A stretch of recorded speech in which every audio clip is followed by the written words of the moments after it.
அனைவருக்கும் வணக்கம். இன்றைக்கி நம்ம குணப்பச்சலா அதை பற்றி பார்க்க போகிறோம்.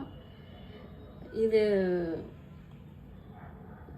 குணப்ப அப்படின்னா கெட்ட, இது இந்தியில் ஜலான்னா தண்ணி, கெட்ட தண்ணி. ஆனால் இது உண்மையிலே கெட்ட தண்ணி இல்லை, அற்புதமான கரைசல். அதாவது ஜீவாமிர்தம் 3 பொருளை வச்சு பண்ணுவோம், பஞ்சகாவியம் 5 பொருளை வச்சு பண்ணுவோம், நவரச கரைசலை 9 பொருளை வச்சு பண்ணுவோம். இதெல்லாம் வெஜிடேரியன் மாதிரி. இப்போ மாமிச கழிவுகளையும் சேர்த்துக்கிட்டு நம்ம பண்ணலாம். இப்போ மீனாமிலாம் பண்ணுவோம். ஸோ இது அதுவும் இதில் எடுத்துக்கலாம். ஸோ இப்போ எல்லா பொருளையும் எடுத்துக்கலாம், பண்ணிட்டு ஒன்று பண்ணலாம்.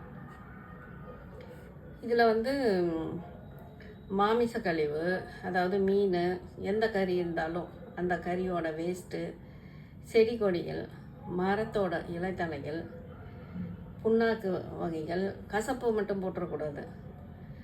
அதுக்கப்புறம் உமி, கரும்பு சக்கை, எலும்பு, முட்டை வேஸ்ட்டு, பால், வெல்லம், பழங்கள் வேஸ்ட்டு, மாட்டு சாணம், கோமியம், இது மாதிரி எந்த வேஸ்ட்டு கிடைச்சாலும் நம்ம போடலாம்.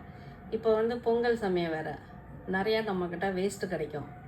அந்த வேஸ்ட்டெல்லாம் போட்டு நல்லா தண்ணியில் ஊற்றி கலக்கி விட்டு 40 நாளைக்கு நீங்கள் வச்சுருக்கணும். ஸோ வச்சுருந்தா இது ஜீவாமிர்தம் பண்ணுற மாதிரியே தான், கட்டி நிழலில் வச்சிடணும். ஸோ காலையில் ஒரு தடவை, சாயங்காலம் ஒரு தடவை கிண்டி விடணும். ஸோ 2 தடவை ஒரு நாளைக்கு கிண்டி விட்டுட்டு 40 நாள் வச்சுருக்கணும். 40 நாளைக்கு அப்புறம் அதை வடிகட்டி நம்ம பயன்படுத்தலாம். இதில் என்னென்ன அப்படி இருக்குன்னா, nitrogen, phosphorus, potassium, micro nutrients நிறையா இருக்குது.